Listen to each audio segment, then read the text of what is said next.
Hello बच्चों, स्वागत है आप सभी का राहुल एकेडमी के एक और बेहतरीन वीडियो में। प्यारे बच्चों, आज हम लोग कक्षा 12 के भौतिक विज्ञान में चैप्टर नंबर 1 पढ़ रहे थे, जिसका नाम है वैद्युत आवेश तथा क्षेत्र। इस चैप्टर के हमने 3 वीडियो प्रोवाइड कर दिया है और ये आपकी वीडियो नंबर 4 है। और ये जो टॉपिक है काफ़ी ज़्यादा इंपॉर्टेंट है, हर बार आपके बोर्ड के एग्जाम में पूछा जाता है और इन पर आधारित न्यूमेरिकल्स भी पूछ दिए जाते हैं। तो प्यारे बच्चों, इस टॉपिक को काफ़ी अच्छे तरीके से तैयार कर लीजिए और कॉपी पेन लेकर के बैठ जाइए। बिल्कुल मेरे साथ साथ जैसे मैं बताऊंगा वैसे वैसे आप नोट करते जाएंगे, जिससे आपकी एक बार प्रैक्टिस भी हो जाएगी और इसको एक बार दोबारा अपने से करेंगे तो ये टॉपिक बिल्कुल तैयार हो जाएगी। ठीक है, तो प्यारे बच्चों, वीडियो शुरू करने से पहले अगर आप अभी तक हमारे यूट्यूब चैनल पर नए होंगे तो चैनल को सब्सक्राइब कर लीजिए। वीडियो अंत तक देखिए, वीडियो पसंद आएगी तो वीडियो को लाइक और शेयर जरूर करिएगा। तो चलिए बिना किसी देरी के आज की वीडियो शुरू करते हैं। तो प्यारे बच्चों, यहाँ पर देखो हेडिंग डाला गया है वैद्युत द्विध्रुव के कारण वैद्युत क्षेत्र की तीव्रता। ठीक है, तो प्यारे बच्चों, वैद्युत द्विध्रुव के कारण वैद्युत क्षेत्र की जो तीव्रता है हम लोग 2 स्थितियों में ज्ञात करते हैं। पहली जो स्थिति होती है वो है अक्षीय स्थिति। ठीक है, तो यहाँ पर मैं लिखूंगा अक्षीय स्थिति। ठीक है, इसी को कह दिया जाता है अनुदैर्ध्य स्थिति। ठीक है, अनुदैर्ध्य स्थिति। ठीक है, दूसरी जो स्थिति होती है वो है निरक्षीय स्थिति। निरक्षीय स्थिति, और इसको हम लोग कह देते हैं अनुप्रस्थ स्थिति।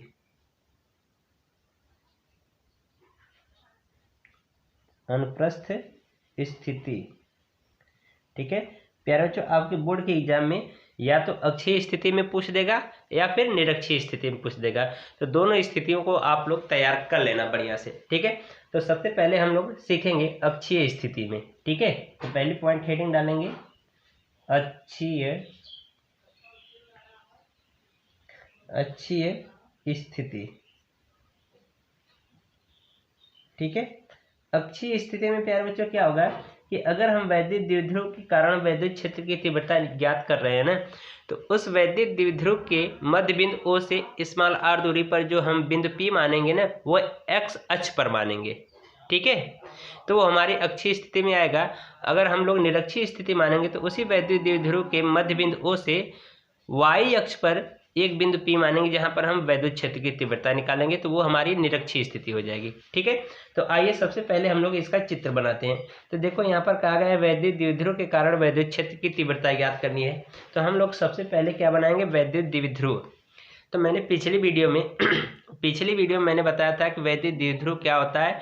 मैंने बताया था कि ये 2 आवेशों से मिलकर के बने होते हैं। एक पॉजिटिव आवेश होता है, पॉजिटिव चार्ज, और एक होता है निगेटिव चार्ज। ठीक है, ये दोनों परिमाण में समान होते हैं लेकिन प्रकृति में क्या होते हैं, अलग अलग होते हैं। ठीक है, तो वही हम लोग बनाएंगे। तो यहाँ पर हम लोग सबसे पहले वैद्युत द्विध्रुव बनाएंगे।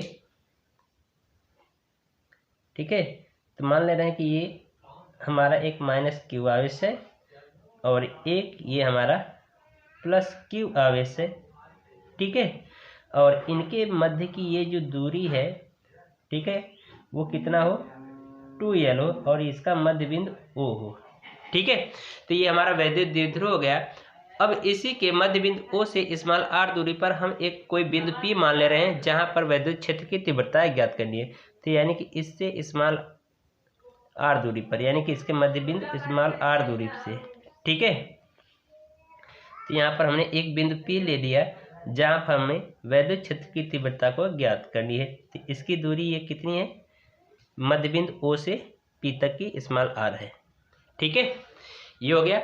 अब एक बार हमें क्या करना है कि इस +q आवेश कारण बिंदु P पर हमें क्या करना होगा कि एक बार +q आवेश कारण बिंदु P पर वैद्युत क्षेत्र की तीव्रता ज्ञात कर लेंगे, एक बार -q आवेश कारण बिंदु P पर वैद्युत क्षेत्र की तीव्रता ज्ञात करके दोनों का परिणामी वैद्युत क्षेत्र की तीव्रता ज्ञात कर लेंगे। ठीक है, तो अब यहाँ पर देखो, तो यहाँ से यहाँ तक की हमें दूरी चाहिए। अगर इसके यानी कि +q आवेश कारण बिंदु P पर वैद्युत क्षेत्र की तीव्रता ज्ञात करेंगे तो इनकी दूरी चाहिए हमें।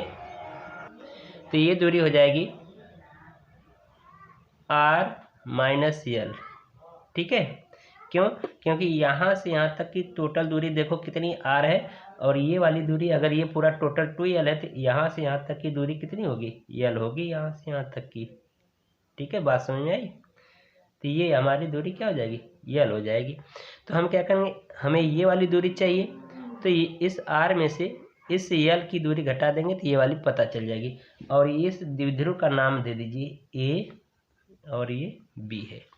ठीक है, अब हम क्या करेंगे, इस प्लस की माइनस की वजह से कारण निकालेंगे, तो यहाँ से यहाँ तक की दूरी चाहिए, तो ये दूरी कितनी हो जाएगी?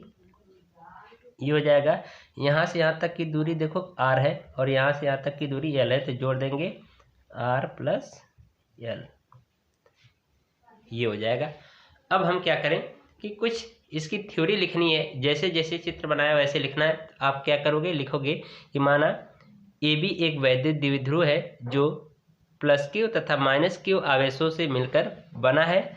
इसके मध्य की अल्पांश दूरी या इसके मध्य की अल्पतम दूरी 2l है तथा इसके मध्य बिंदु O से स्मॉल r दूरी पर एक बिंदु P लिया है जहां पर वैद्युत क्षेत्र की तीव्रता ज्ञात करनी है।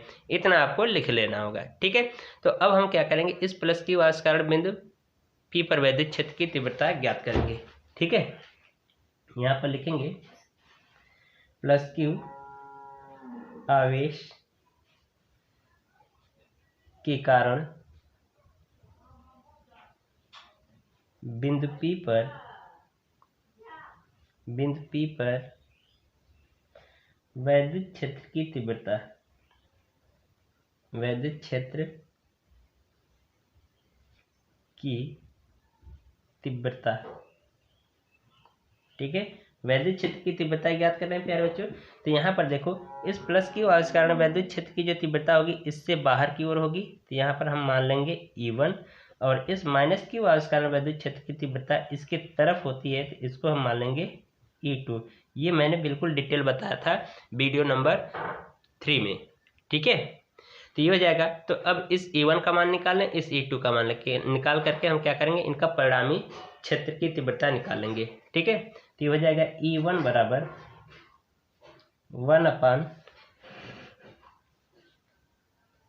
1/4 pi epsilon 0 Q upon r square होता है, तो r स्क्वायर के लिए यानी कि इनके मध्य की दूरी कितनी है, r माइनस l है, तो ये हो जाएगा r माइनस l पूरे का होल स्क्वायर, समीकरण नंबर 1। ठीक है, अब फिर इसके बाद हम इस माइनस q आवेश कारण बिंदु P पर निकालें, तो यहाँ पर लिखेंगे माइनस q आवेश के कारण बिंदु P पर वैद्युत क्षेत्र की तीव्रता। ठीक है, तो यहाँ पर निकालेंगे E2 बराबर 1/4 पाई एप्सिलॉन 0।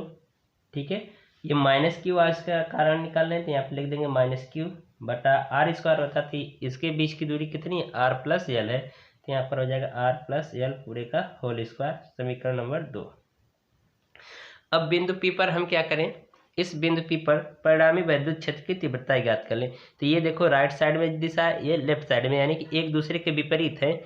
तो हम क्या करेंगे, इस E1 में से इस E2 के मान को घटा देंगे, परिणामी वैद्युत क्षेत्र की तीव्रता निकल जाएगी। तो यहाँ पर लिखेंगे बिंदु P पर परिणामी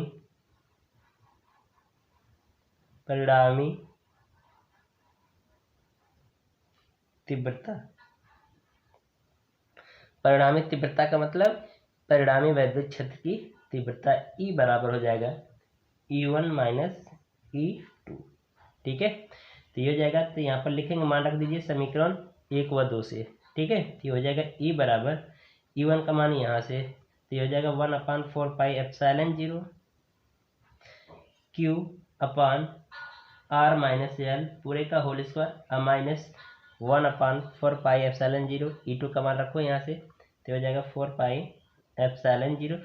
और हाँ, एक चीज़ अब यहाँ पे ध्यान रखो कि ये हम क्या करेंगे, इसका माइनस जो चिन्ह है ना, ये नहीं रखेंगे। क्यों नहीं रखेंगे, क्योंकि ये आवेश की केवल प्रकृति को दर्शा रहा है कि ये माइनस यानी कि निगेटिव चार्ज है। ठीक है, इसमें हम इसकी प्रकृति यानी कि ये वाला जो माइनस चिन्ह है ना, ये नहीं लेंगे। ठीक है, क्यों नहीं लेंगे? क्योंकि ये आपका केवल प्रकृति को दर्शा रहा है। ठीक है, ये चीज़ें तो यहाँ पर इसको लिख देंगे Q बटा R प्लस L पूरे का होल स्क्वायर। अब यहाँ से देखो Q और ये 1/4πε0 कॉमन मिल रहा है, तो यहाँ से कॉमन ले लीजिए, तो ये हो जाएगा E बराबर 1/4πε0। ठीक है, और ये Q भी कॉमन ले लिया तो Q भी लिख लीजिए, और अंदर बचेगा आपका 1/R माइनस L पूरे का whole square minus 1/R plus L पूरे का होल स्क्वायर। ये हो गया। अब इन्हीं को हमें क्या करना है, सॉल्व कर लेना, बाकी इसको ऐसे ही उतारते चले आना है। तो ये हो जाएगा E बराबर Q/4πε0। ठीक है, और ये हो जाएगा क्रॉस गुणा कराइए, तो ये हो जाएगा आपका R प्लस L पूरे का whole square minus R minus L पूरे का होल स्क्वायर। अब बट्टा ये हो जाएगा आपका R प्लस L पूरे का होल स्क्वायर और ये R माइनस L पूरे का होल स्क्वायर। तो ये देख रहे हो कि ए का वर्ग माइनस बी के वर्ग के फॉर्मेट में ये दिख रहा है। ठीक है, और ये ए प्लस बी पूरे का होल स्क्वायर और ये ए माइनस बी पूरे का होल स्क्वायर के रूप में दिख रहा है, तो उसी का विस्तार कर देंगे फार्मूले में। ठीक है, तो ये हो जाएगा आपका E बराबर Q/4πε0। ये हो जाएगा आपका R square plus L square plus 2RL। ठीक है, अब माइनस, अब इसका विस्तार करिए, हो जाएगा R square plus L square minus 2RL, और ये जो हो जाएगा आपका प्यारे बच्चों, ये हो जाएगा, आप इसको लिख सकते हो R का वर्ग माइनस L का वर्ग पूरे का होल वर्ग। ठीक है, ये हो जाएगा, क्योंकि a माइनस बी पूरे के होल स्क्वायर के रूप में है, तो ऐसे लिख सकते हैं। ठीक है, तो अब यहाँ पर क्या करिए, इसका ब्रैकेट ओपन कर देंगे। ठीक है, तो ये हो जाएगा E बराबर Q/4πε0। ठीक है, और ये हो जाएगा, ऐसे नोट कर लो इसको, R square plus L square plus 2RL। ठीक है, अब ये माइनस कोष्टक के पहले माइनस चिन्ह है, तो कोष्टक हटाएंगे तो चिन्ह परिवर्तित हो जाएंगे अंदर के, तो हो जाएगा R square plus L square plus 2RL। ठीक है, अब बट्टे नीचे का ऐसे ही नोट कर दो, R square minus L square पूरे का होल स्क्वायर। ठीक है, तो यहाँ से देखो ये सभी आपके कट जाएंगे। ठीक है, तो ये जुड़ जाएगा 4RL। ठीक है, तो इसको आगे पेज पे नोट करते हैं। तो अब ये हो जाएगा, यहाँ पर लिखेंगे E बराबर Q/4πε0। ठीक है, और कोष्टक में बचा है बच्चों 4RL, तो 4RL को पहले चलो लिख दे रहे हैं 4RL, और नीचे बचेगा R का वर्ग माइनस L का वर्ग पूरे का होल वर्ग। ठीक है, अब इसी 4RL को हम अलग लिख दें और Q का अंदर गुणा करा दें, तो ये हो जाएगा E बराबर 1/4πε0। ठीक है, 4RL को 2 गुणे 2 के रूप में लिख दें। ठीक है, और Q का इसका गुणा करा दें अंदर। ठीक है, तो ये हो जाएगा 2, और R को इसके साथ लिख दें और गुणे 2QL, ऐसे हो जाएगा बच्चों। Q का अंदर हमने गुणा करा दिया, R का 2 के साथ करा दिया और 2 और L का एक साथ करा दिया। ठीक है, और ये हो जाएगा R का स्क्वायर माइनस L का स्क्वायर पूरे का होल वर्ग। अब आप जानते हो कि P बराबर हमारा होता है 2QL। ठीक है, तो इसकी जगह पे हम लिख देंगे 2P, यानी कि 2QL की जगह पे P लिख देंगे, तो ये हो जाएगा E बराबर 1/4πε0, और ये हो जाएगा 2R गुणे P, इतना हो जाएगा, और ये हो जाएगा R का स्क्वायर माइनस L का स्क्वायर पूरे का होल स्क्वायर। ठीक है, अब यहाँ पर हम क्या करेंगे कि यहाँ पर कंडीशन ले लेंगे कि जो R है ये L स्क्वायर की अपेक्षा क्या है, बहुत ज़्यादा बड़ा है, तो इसलिए L स्क्वायर को नगण्य ले लेंगे। यहाँ पर लिखेंगे चूँकि R square is more greater than L square, तो अतः L स्क्वायर को नगण्य मानने पर क्यों ऐसा करें? क्योंकि r जो है ना l स्क्वायर की अपेक्षा बड़ी दूरी है और l क्या है, बहुत छोटी दूरी है, तो इसीलिए हम क्या कर रहे हैं, l स्क्वायर को नगण्य मान रहे हैं। ठीक है, तो ये हो जाएगा आपका E बराबर 1/4πε0, ठीक है, और कोष्टक में 2r गुणे p बटा, ये हो जाएगा, जब नगण्य मान लेंगे l स्क्वायर तो हट जाएगा, तो ये हो जाएगा r स्क्वायर का स्क्वायर। ठीक है, तो अब यहाँ से देखो E बराबर 1/, इसको नीचे देखो, E बराबर 1/4πε0, ठीक है, और अंदर हो जाएगा 2r गुणे p, अब बट्टे ये हो जाएगा r क्या 4 घात, तो एक r इससे कट जाएगा। ठीक है, तो बचा E बराबर 1/4πε0 और इंटू ये हो जाएगा 2p/r का क्यूब। यही हमारा क्या हो जाएगा, अक्षीय स्थिति में वैद्युत क्षेत्र की तीव्रता का मान, यानी कि एक फार्मूला निकल के आ जाएगा। तो यही हमारा क्या होगा, निगमन हो जाएगा अक्षीय स्थिति में। ठीक है, और इस फार्मूले पर न्यूमेरिकल्स भी आपसे प्यारे बच्चों पूछ दिया जाता है। ठीक है, तो आशा करते हैं आप सभी को हर एक चीज़ समझ में आई होगी। अगर वीडियो पसंद आया होगा प्यारे बच्चों, तो वीडियो को लाइक कर दीजिएगा और चैनल को साथ ही साथ सब्सक्राइब भी कर लीजिएगा। ठीक है, तो मिलते हैं अगली वीडियो में, तब तक के लिए जय हिंद प्यारे बच्चों। इसका जो दूसरा वाला पार्ट है निरक्षीय स्थिति का, इसको हम लोग अगली वीडियो में प्रोवाइड कर देंगे। Thank you.